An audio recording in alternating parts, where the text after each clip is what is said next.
Hello friends, मैं हूं प्रदीप सहगल और आप देख रहे हैं हमारी खास पेशकश एसके सेलेक्ट्स। एसके सेलेक्ट्स में आज हम बात करेंगे आईपीएल 2023 में होने वाले 9वें मुकाबले की। यह मुकाबला खेला जाएगा केकेआर और आरसीबी की टीमों के बीच। मैदान होगा ईडन गार्डन्स का।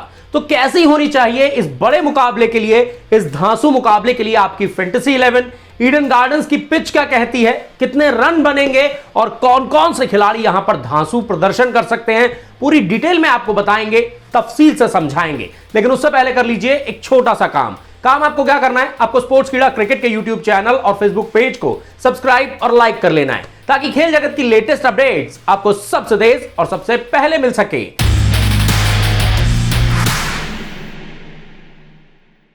तो हम बात कर रहे थे आईपीएल के 9वें मुकाबले के लिए कैसी होनी चाहिए आपकी फैंटेसी 11। देखिए, अगर हम आईपीएल 2023 की बात करें तो केकेआर की टीम को अपने पहले मैच में हार का सामना करना पड़ा था। वहीं दूसरी तरफ अगर हम आरसीबी की टीम को देखें तो आरसीबी की टीम ने इस सीजन के अपने पहले ही मुकाबले में मुंबई इंडियंस को मात दी थी। तो ऐसे में एक तरफ केकेआर की टीम है जो पिछला मुकाबला हार कर आ रही है, वहीं दूसरी तरफ आरसीबी की टीम है जो पिछले मुकाबले में 5-5 बार की चैंपियन मुंबई इंडियंस को मात देकर आ रही है। ऐसे में आरसीबी के हौसले काफी बुलंद रहने वाले हैं। लेकिन यह मुकाबला जो है वो केकेआर के घर में, केकेआर के गढ़ में खेला जाएगा, यानी कि ईडन गार्डन्स के मैदान पर खेला जाएगा। और यहां की पिच जो है वो बल्लेबाजों को खूब रास आती है। यहां पर जमकर रनों की बरसात होती है। और देखिए, अभी तो आईपीएल की शुरुआत हुई है, इस सीजन का पहला ही मुकाबला खेला जाएगा ईडन गार्डन्स के मैदान पर। तो ऐसे में तेज गेंदबाजों को शुरुआत में मदद मिलेगी, लेकिन गेंद जो है वो अच्छे से बल्ले पर आएगी। तो ऐसे में एक बड़ा टोटल आपको देखने को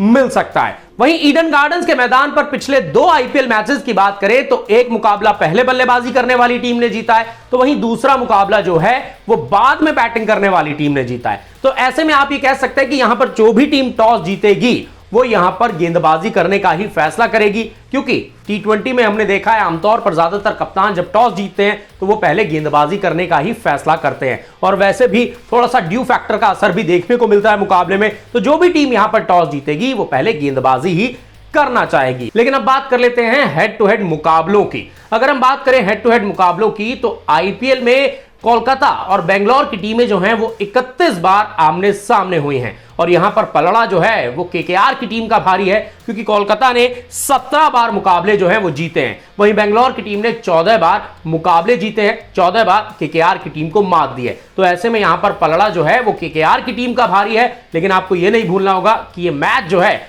वो भी केकेआर के होम ग्राउंड पर ही होने वाला है। तो ऐसे में कंडीशंस जो हैं वो केकेआर को फेवर कर सकती हैं। तो चलिए, ये तो बात हो गई कि मैदान किस तरह का रहने वाला है, हेड टू हेड रिकॉर्ड्स क्या कहते हैं। लेकिन अब बात कर लेते हैं कि आपकी फैंटेसी 11 कैसी होनी चाहिए इस बड़े मुकाबले के लिए। और जब भी आप फैंटेसी 11 चुनने जाएंगे तो आपको सबसे पहले विकेट कीपर पिक करना होगा।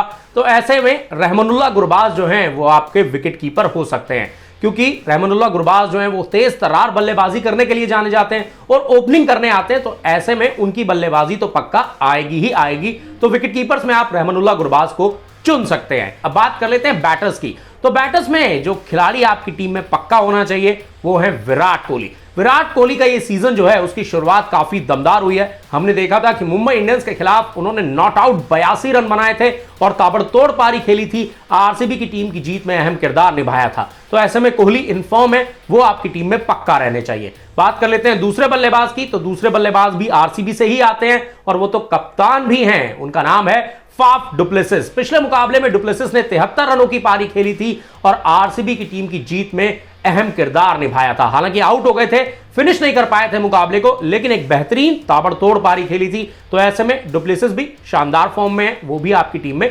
पक्का होने चाहिए। अब बात कर लेते हैं तीसरे बल्लेबाज की। तो तीसरे बल्लेबाज हैं केकेआर के कप्तान नीतीश राणा। नीतीश राणा भी आपकी टीम में जरूर होने चाहिए। बड़ी ताबड़तोड़ बल्लेबाजी करते हैं, बड़ी बड़ी इनिंग्स खेल सकते हैं। हालांकि पिछले मुकाबले में जरूर उतना अच्छा प्रदर्शन नहीं था, लेकिन यह खिलाड़ी जो है वो दमदार प्रदर्शन कर सकता है। तो ये 3 बल्लेबाज आपकी फैंटेसी 11 में पक्का होने चाहिए। अब बात कर लेते हैं ऑलराउंडर्स की। ऑलराउंडर्स की बात करें तो आपकी टीम में आरसीबी के ऑलराउंडर ग्लेन मैक्सवेल जरूर होने चाहिए। जरूरत पड़ने पर गेंदबाजी भी करते हैं और उनकी बल्लेबाजी के बारे में तो हम सभी जानते हैं। पिछले मुकाबले में भी आए थे बल्लेबाजी करने के लिए और ताबड़तोड़ बल्लेबाजी करते हुए छोटी सी इनिंग में ही 2 छक्के लगा दिए थे। तो ऐसे में ये खिलाड़ी भी आपकी टीम का हिस्सा पक्का होना चाहिए। अब बात कर लेते हैं अगले ऑलराउंडर की, तो वो है आंद्रे रसल। रसल का बल्ला जब जब मैदान पर चलता है केकेआर की जीत जो है वो पक्की हो जाती है। और हम सभी जानते हैं कि इस खिलाड़ी के पास कितनी ज्यादा मस्कुलर पावर है, और इसीलिए कहा जाता है ना कि रसल की मसल पावर देखने का मजा ही कुछ और होता है। क्योंकि जब रसल की मसल पावर देखने को मिलती है तो दुनिया के बड़े बड़े मैदान जो हैं वो छोटे नजर आते हैं। और यह खिलाड़ी बल्लेबाजी भी कर सकता है, गेंदबाजी भी कर सकता है, आपको दोनों तरह से पॉइंट्स दिला सकता है। तो ऐसे में यह खिलाड़ी भी आपकी टीम का हिस्सा पक्का होना चाहिए। अब बात कर लेते हैं तीसरे ऑलराउंडर की, तो तीसरे ऑलराउंडर हैं माइकल ब्रेसवेल। ये खिलाड़ी भी बल्लेबाजी भी कर सकता है, गेंदबाजी भी कर सकता है, और हमने देखा है कि पिछले मुकाबले में भी आए थे गेंदबाजी करने के लिए, तो आते ही विकेट चटका दिया था। और इनकी बल्लेबाजी का जौहर हमने भारत न्यूजीलैंड सीरीज में देखा था जब इन्होंने ताबड़तोड़ सेंचुरी लगाई थी। तो ऐसे में यह खिलाड़ी भी आपको दोनों तरह से पॉइंट्स दिला सकता है, बल्लेबाजी से भी और गेंदबाजी से भी। तो ऐसे में इस खिलाड़ी को भी अपनी टीम में जरूर रखिएगा। चलिए, ये तो बात हो गई विकेट कीपर्स की, बल्लेबाजों की, ऑलराउंडर्स की। अब बात कर लेते हैं गेंदबाजों की। वो कौन कौन से गेंदबाज हैं जो आपकी फैंटेसी 11 में होने चाहिए। तो इसमें सबसे ऊपर जो खिलाड़ी है वो आपकी टीम में होना चाहिए, जिसका नाम है टिम साउदी। टिम साउदी नई गेंद से जो है विरोधी बल्लेबाजों को परेशान करने के लिए जाने जाते हैं और केकेआर के लिए विकेट चटकाते हैं। तो ऐसे में इस खिलाड़ी को भी अपनी टीम में आप पक्का रखिएगा। अब बात कर लेते हैं दूसरे गेंदबाज की, तो दूसरे गेंदबाज हैं हर्षल पटेल। हर्षल पटेल को डेथ ओवर स्पेशलिस्ट माना जाता है। ये भी अंत के ओवर में विकेट चटकाने के लिए जाने जाते हैं, डेथ ओवर में सामने वाली टीम को बांध कर रखते हैं। तो ऐसे में इस खिलाड़ी को भी अपनी टीम में जरूर रखिएगा, क्योंकि अंत में क्या होता है ना कि सभी बल्लेबाज जो है वो तेजी से रन बनाने की कोशिश करते हैं, और इसी कोशिश में इस गेंदबाज के पास ज्यादा विकेट लेने की गुंजाइश रहती है। इसीलिए इन्हें अपनी टीम में आप पक्का रखिएगा। अब बात कर लेते हैं अगले खिलाड़ी की जो आपकी टीम में होने चाहिए, वो है शार्दुल ठाकुर। देखिए, शार्दुल ठाकुर को भी केकेआर की टीम जो है बतौर ऑलराउंडर यूज कर रही है, क्योंकि गेंदबाजी भी कर सकते हैं, बल्लेबाजी भी कर सकते हैं। और देखिए, शार्दुल ठाकुर के लिए एक बात कही जाती है कि जब ये एक विकेट चटकाते हैं तो एक विकेट से संतुष्ट नहीं होते, ये लगातार दूसरा विकेट भी चटकाते हैं। तो ऐसे में इन्हें आप अपनी टीम में जरूर रखिएगा। पता नहीं कब ये एक विकेट चटकाएं और उसके साथ ही साथ 2-3 विकेट भी लेते चले जाएं। तो ऐसे में शार्दुल ठाकुर भी आपकी टीम में जरूर होने चाहिए। अब बात कर लेते हैं अगले खिलाड़ी की और आखिरी खिलाड़ी की, वो है मोहम्मद सिराज। नई गेंद से यह खिलाड़ी विकेट चटकाने के लिए जाना जाता है। पिछले मुकाबले में भी इन्होंने नई गेंद से ही प्रहार किया था और ईशान किशन का विकेट चटका दिया था। तो ऐसे में इस खिलाड़ी को अपनी टीम में जरूर रखिएगा, क्योंकि ये शुरुआत में ही, मैच के शुरू में ही विकेट लेने के लिए जाना जाता है। चलिए, ये तो बात हो गई आपकी फैंटेसी 11 की। अब बात कर लेते हैं कैप्टन और वाइस कैप्टन की, लेकिन उससे पहले आपको दे देते हैं एक डिस्क्लेमर। डिस्क्लेमर यह है कि जब भी आप अपनी फैंटेसी 11 बनाएं तो टॉस होने के बाद एक बार जरूर क्रॉस चेक कर लें कि जिन जिन खिलाड़ियों को आपने अपनी फैंटेसी 11 में चुना है क्या वो प्लेइंग 11 का हिस्सा है या नहीं है, क्योंकि हम नहीं चाहते कि आपका कोई भी नुकसान हो। और कई बार ये होता है कि आप अपनी फैंटेसी 11 बना तो लेते हैं, लेकिन जिस खिलाड़ी को आपने पिक किया होता है वो प्लेइंग 11 का हिस्सा ही नहीं होता। तो ऐसे में फिर आपके लिए क्या होता है, आपको नुकसान हो जाता है, आपके एक खिलाड़ी के पॉइंट्स जो है वो कट जाते हैं। तो ऐसे में आपको क्या करना चाहिए, जब भी टॉस हो जाए तो आपको एक बार अपनी प्लेइंग 11 जो है वो जरूर चेक कर लेनी चाहिए। और अगर आपने कोई ऐसा खिलाड़ी चुना है जो प्लेइंग 11 का हिस्सा नहीं है तो फटाफट से उसे बदल लीजिए, ताकि आपका कोई नुकसान ना हो। चलिए, अब बात कर लेते हैं इस मुकाबले में कौन होने चाहिए आपके कैप्टन और वाइस कैप्टन।